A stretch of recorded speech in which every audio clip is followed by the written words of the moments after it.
Today we're going to tackle 19th topic we must know about one of the most popular team sport in the world, which is volleyball.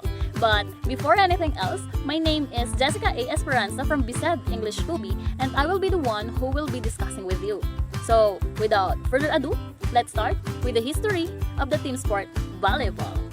Volleyball is a team sport played by two teams with 6 players each in the playing court divided by a net.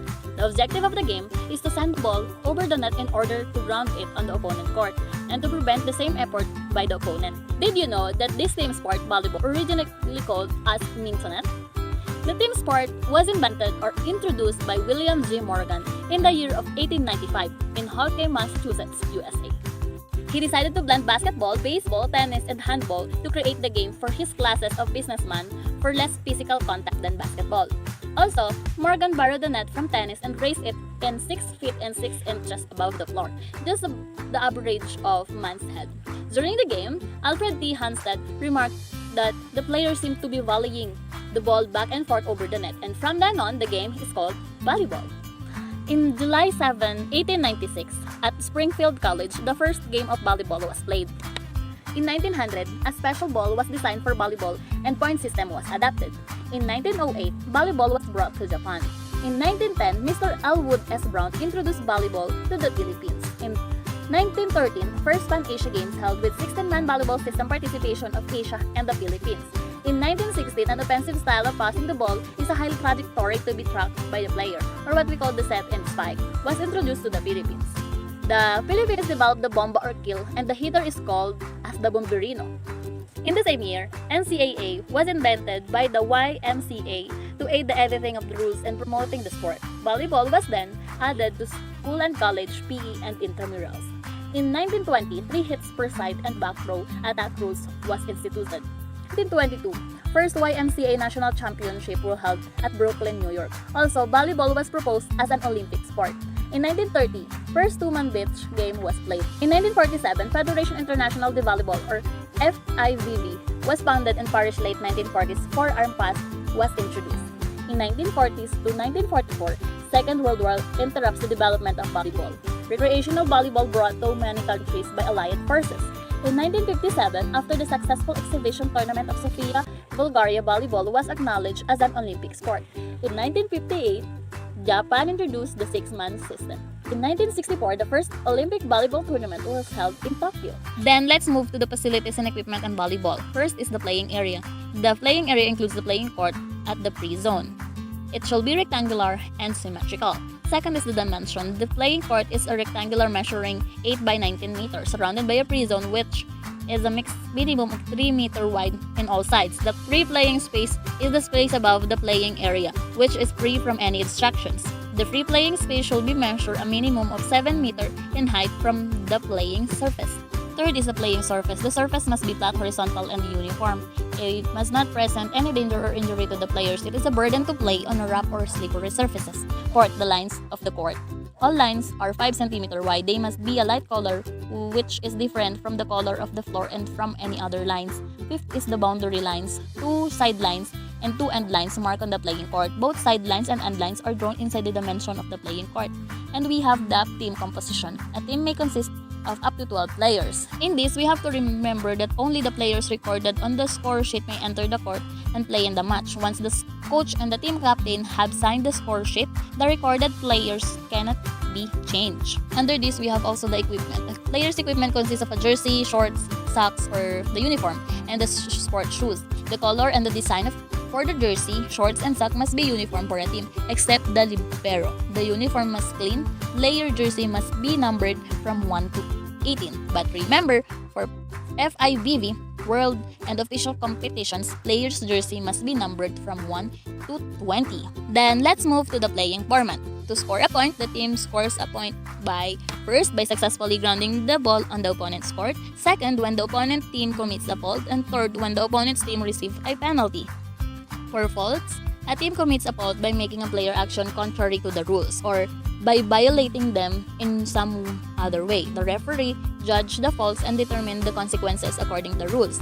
First, if 2 or more faults are committed successively, only the first one is counted. Second, if 2 or more faults are committed by opponents simultaneously, a double fault is called and the rally is replayed. Under this, we have the rally and completed rally. A rally is a sequence of playing actions from the moment of the service hit by the server until the ball is out of the play. A completed rally is a sequence of playing actions with results in a word of the point. If the service team wins a rally, it scores a point and continues to serve. If the receiving team wins a rally, it scores a point and it must serve next. We also have to win a set. A set, except the deciding fifth set, is won by the team which first score 25 points with a minimum lead of 2 points. In the case of 24 to 24 or tie, play is continue until a 2-point lead is achieved. For the win a match, the match is won by a team that wins 3 sets. In case of 2-2 tie, the deciding set or the fifth set is played with 15 points with a minimum lead of 2 points. For default and incomplete team, if the team refuses to play after being summoned to do so, it is declared in fault and forfeits the match with the result of 0 and 3 for the match and 0 and 25 for each set. Let's move for the playing action. Under here is a ball in play. The ball is in play from the moment of the hit of the serve authorized by the first referee. Also, ball out of play.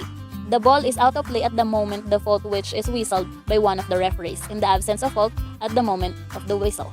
We call ball in. The ball is in when it touches the floor, and playing court includes the boundary lines.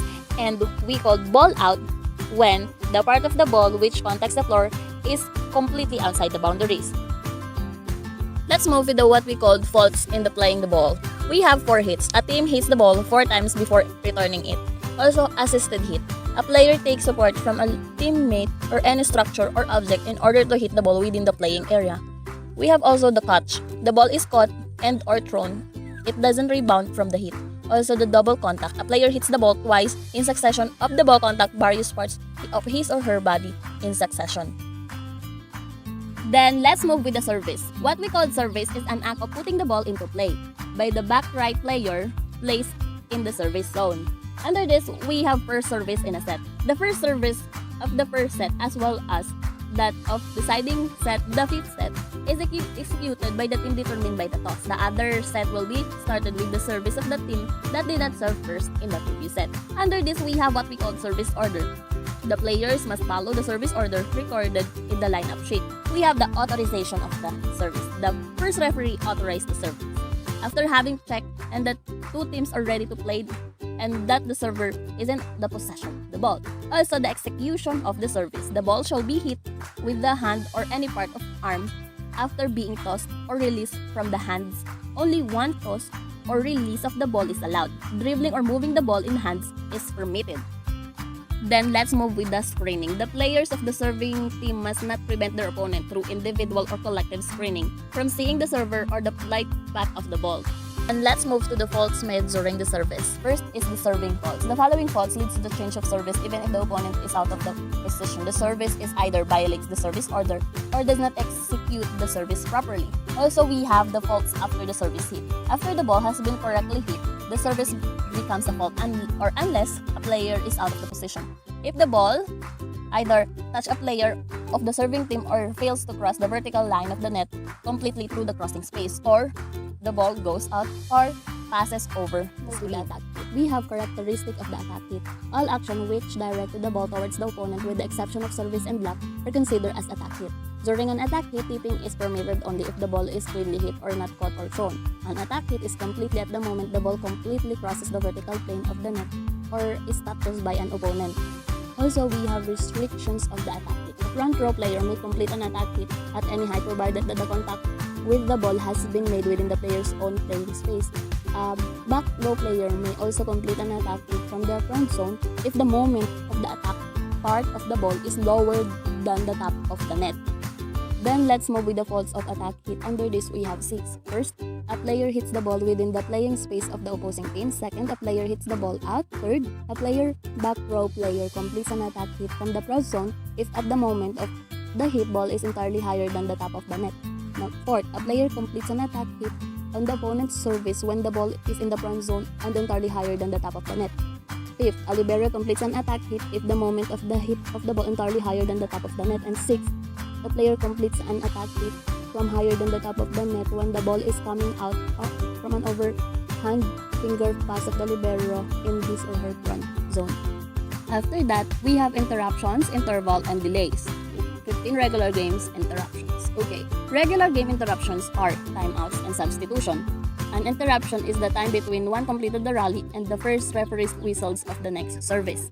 Okay, we have here the number of regular game interruption. Each game is entitled to request a maximum of 2 timeouts and 6 player substitution per set. We have the request for regular and game interruption. Regular game interruption may be requested by a coach or the absence of coach by the game captain or only by them. Also, we have sequence of interruptions. It is a request for 1 or 2 timeouts, and one request for player substitution by either team may follow one another or no need to resume the game. Let's move with the timeouts and technical timeouts. All timeouts that are requested is last for only 30 seconds.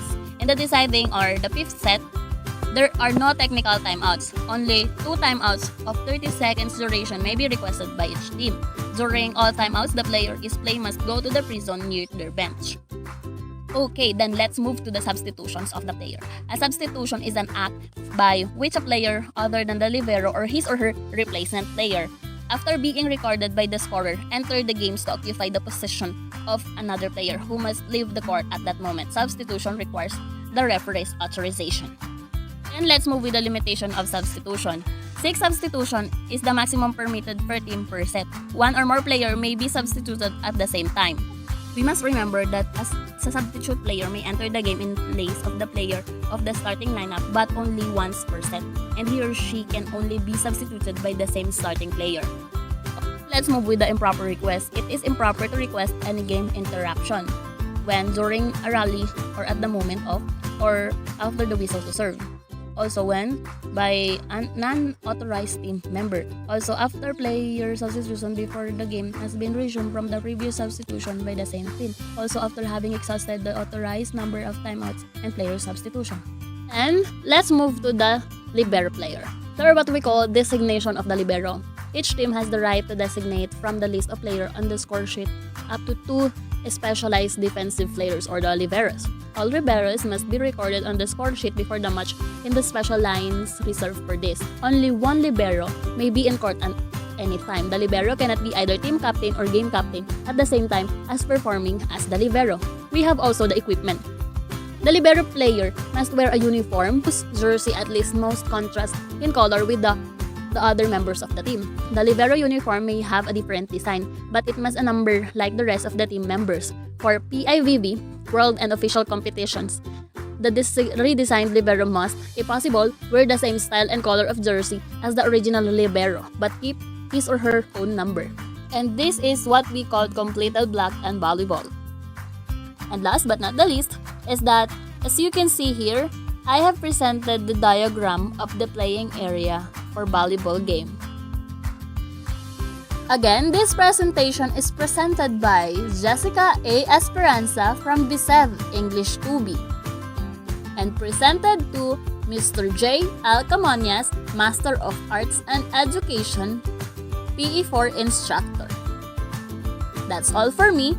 Thank you for watching. Keep safe and God bless everyone!